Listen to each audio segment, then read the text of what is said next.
The streets of Bellwood were quiet, drenched in cold rain as Detective Claire Monroe stepped out of her car.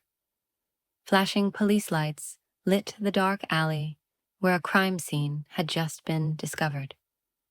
A young woman, no older than 25, was lying motionless beside a dumpster.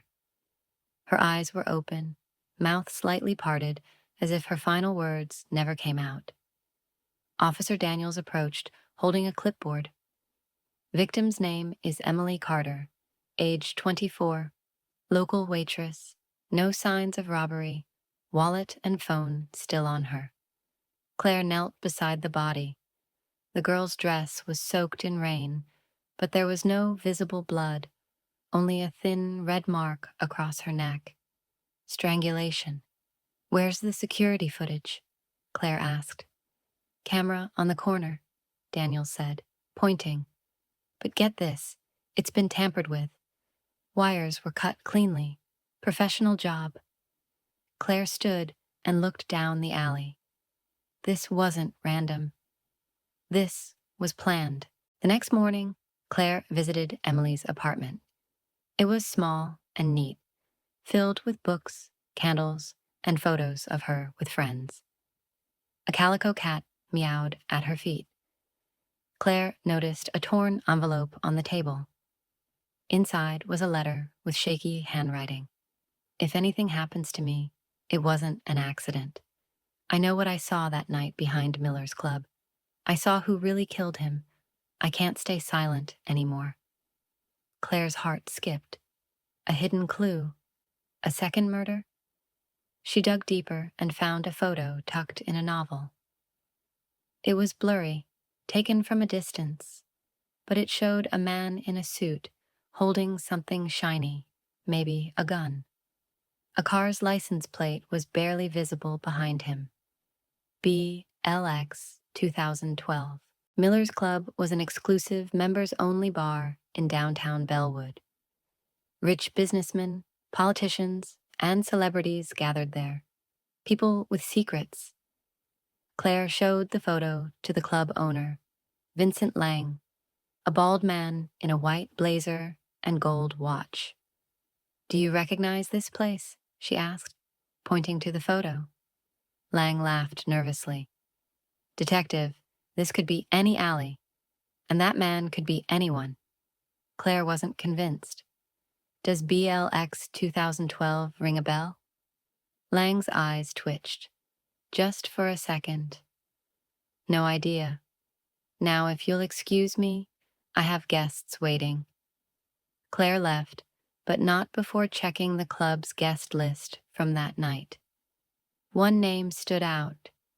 Deputy Mayor Richard Hale. Later that evening, Claire met with her confidential informant, a streetwise hacker named Zoe. She slid a USB across the cafe table.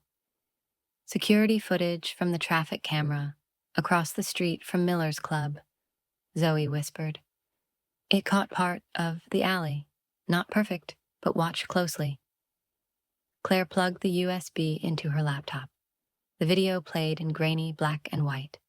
At exactly 11:42 p.m., a black Mercedes with plate BLX 2012 pulled into the alley. A man got out, tall, wearing gloves, holding something in his hand. Then Emily walked into the frame. She looked scared. The man grabbed her arm. She tried to run. Then the screen glitched. Claire clenched her fists. That glitch wasn't accidental. Someone had erased key seconds. Can you restore the rest? She asked Zoe. I'll try. But you need to be careful, Claire. You're poking into something bigger than murder. This reeks of politics. Claire requested a private meeting with Deputy Mayor Richard Hale. He welcomed her into his office with a practiced smile. I heard about poor Emily. Tragic. What can I do to help, Detective? Claire placed the photo on his desk.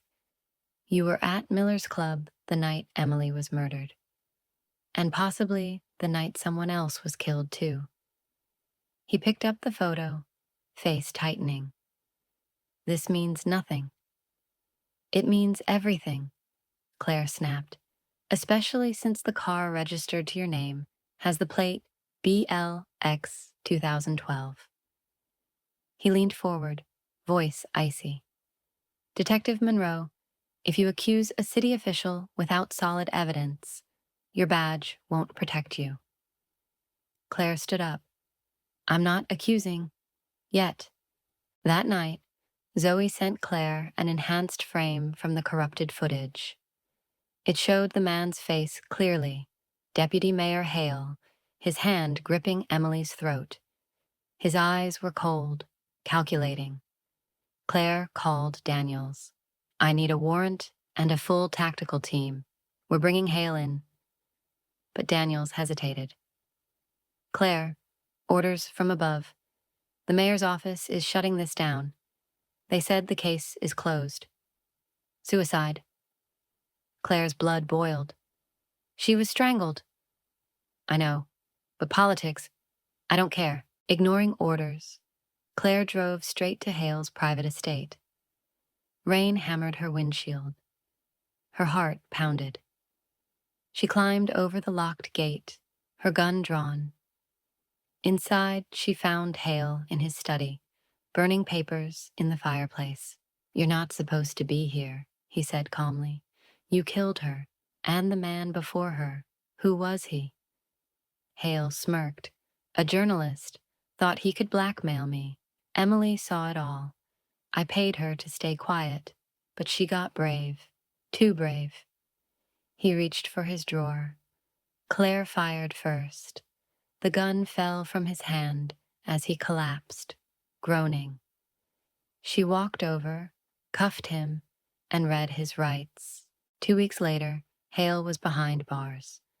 The mayor tried to cover it up, but the media exploded with the story once Zoe leaked the footage online. Emily was buried with hundreds attending. Strangers moved by her bravery. Claire stood by her grave, holding a single lily. She died afraid, she whispered, but not silent. She looked at the sky, rain washing the stone clean. The truth was ugly, but finally it had a voice.